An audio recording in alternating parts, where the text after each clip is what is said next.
బైబిల్లో కొంతమందికి పేర్లు ఉన్నాయండి, వారు పేర్లు సంపాదించారు. ఏడో తెలుసా?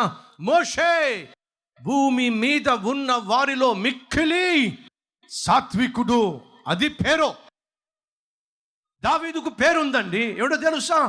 యెహోవా హృదయానుసారుడు, అది పేరు. దానియేలుకు పేరుందండి, ఏడో తెలుసా? దేవునికి బహు ప్రియుడు, అది పేరు. బాప్తీసం ఇచ్చు యోహానుకు పేరుందండి, స్త్రీలు కనిన వారిలో బాప్తీసం ఇచ్చు యోహాను వంటి వాడు మరొకడు లేడు, పేరు. యోబు కూడా బైబిల్లో పేరుందండి, భూమి మీద ఉన్న వారిలో అంతటి నీతిమంతుడైనను యథార్థవంతుడైనను లేనే లేడు, పేరు. అది పేరు అంటే. ఈరోజు మనం సంఘంలో కావచ్చు, సొసైటీలో కావచ్చు, మందిరంలో కావచ్చు, ఏ పేరు సంపాదించాలి? అద్భుతమైన ఆత్మీయుడండి, అద్భుతమైన ప్రార్థనాపరుడండి, అద్భుతమైనటువంటి ప్రార్థనాపరురాలండి, తగ్గింపు తత్వం కలవాడండి, బహు ప్రేమ గలవాడండి, దాన ధర్మములో చేయటంలో అతన్ని మించిన వాడు ఎవరు లేరండి, సహాయం చేయడంలో ఎప్పుడు వెనుకంజ వేయడండి, ఈ ప్రాంతంలో బహు నమ్మకమైన సేవకుడండి, ఆత్మల పట్ల భారం కలిగి సంఘాన్ని బహు జాగ్రత్తగా కాపాడుకుంటున్నటువంటి కాపరి అండి. అది పేరు సంపాదించాల్సింది.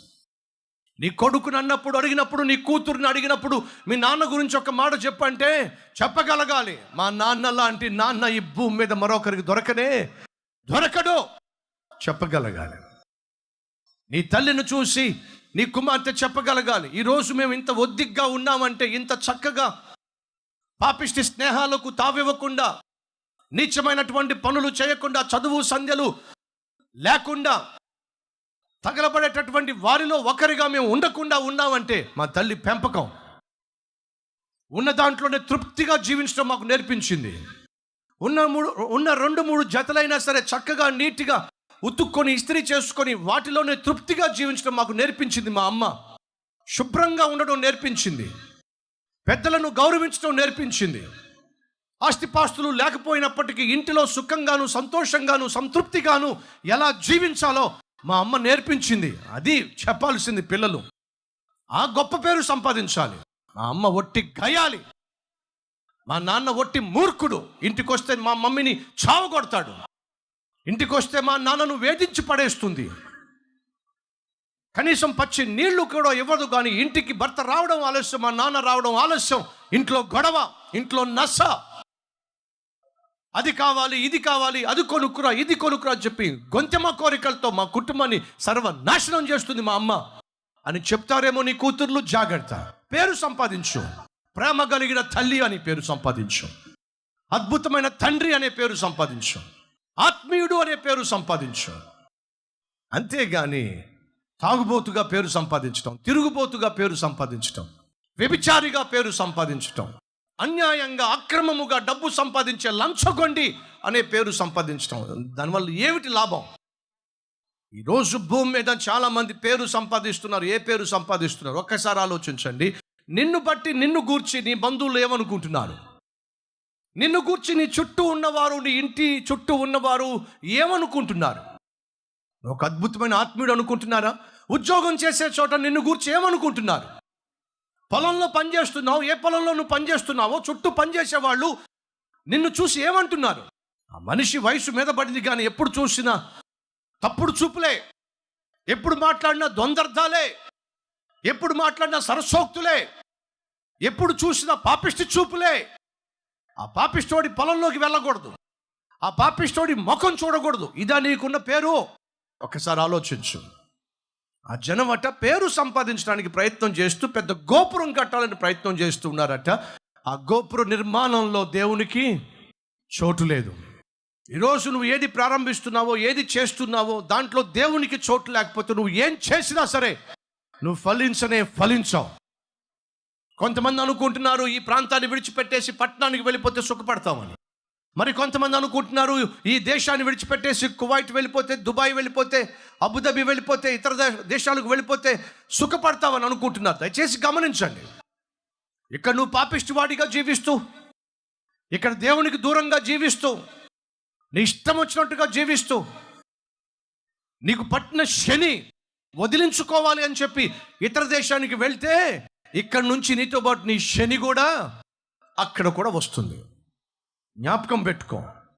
ఈరోజు నీకు కావాల్సింది ఏంటో తెలుసా? దేవుడు. ఆయన నీకు తోడుగా లేకుండా నువ్వు ఏది చేసినా నువ్వు విజయం సాధించటం వీలు లేదు. కాబట్టి ఈరోజు అన్ని విషయాల్లో విఫలమైపోయావు. పెట్టుబడి పెట్టావు, పైసా రావటంలా. పొలం కొన్నావు, పంటలు పండటంలా.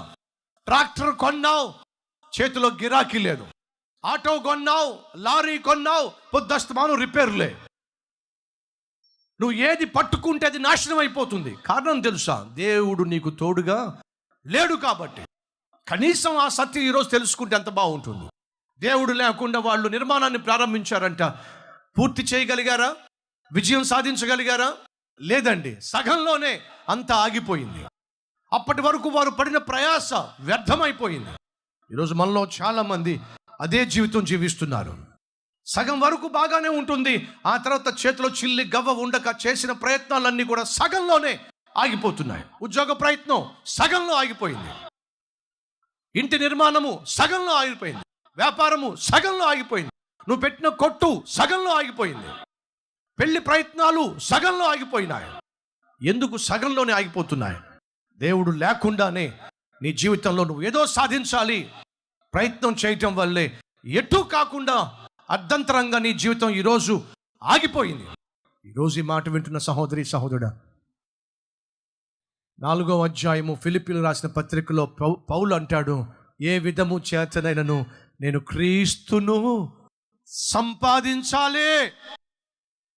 ఈరోజు ప్రతి ఒక్కరూ సంపాదించాల్సింది పేరు కాదు, లాభము కాదు, లోకంలో ఉన్నటువంటి పాపము కాదు. ఈరోజు ప్రతి ఒక్కరూ సంపాదించాల్సింది ప్రభు అయినా యేసు క్రీస్తును.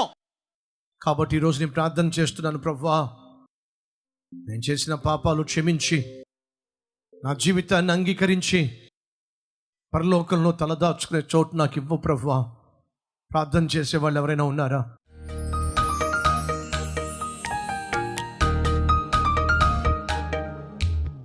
నువ్వు లేకుండానే ఇప్పటి వరకు జీవిస్తూ వచ్చాను, క్షమించు నాయనా. నువ్వు లేకుండా నేనేం చేసినా అందులో విజయాన్ని సాధించలేను అనే సత్యాన్ని అనుభవపూర్వకంగా నేను తెలుసుకొని నష్టాల్లో, కష్టాల్లో, కన్నీటి లోయల్లో కూరుకుపోయి ఉన్నాను. మన్నించు నాయనా. మేము ఏమి సంపాదించినా, అందాన్ని సంపాదించిన, ఆస్తులు సంపాదించిన, అధికారాన్ని సంపాదించిన, చచ్చినప్పుడు ఒంటరిగానే వెళ్ళిపోవాలి, ఏది కూడా మాతో రాదు అనే వాస్తవం గ్రహించాం. మనిషి మరణించిన తర్వాత పోతే పరలోకానికైనా లేదా పాతాళానికైనా వెళ్ళాల్సిందే. నిన్ను సొంత రక్షకునిగా అంగీకరిస్తే పరలోకము, నిన్ను కాదంటే పాతాళము. వారి జీవితంలో నూతనత్వాన్ని ఇవ్వండి, నూతన జన్మ అనుభవాన్ని ఇవ్వండి. పాత రోత జీవితాన్ని దూరం చేసి నూతన మనస్సును, నూతన హృదయాన్ని దయచేసి పరిశుద్ధముగా జీవించి నిన్ను మహిమపరిచి నీకు సాక్షులుగా బ్రతికే భాగ్యము ప్రతి ఒక్కరికి దయచేయమని యేసు నామం పేరట వేడుకుంటున్నాం తండ్రి, ఆమెన్.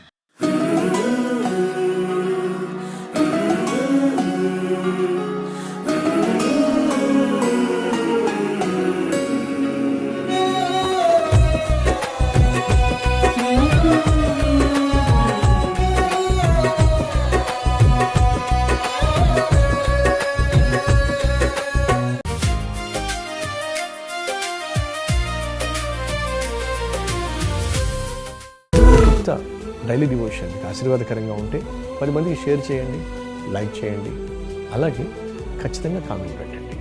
మళ్ళీ రేపు ఇదే సమయంలో మరొక అద్భుతమైన డైలీ డివోషన్ మీ ముందుకు రాబోతున్నాను. అంతవరకు సెలవు.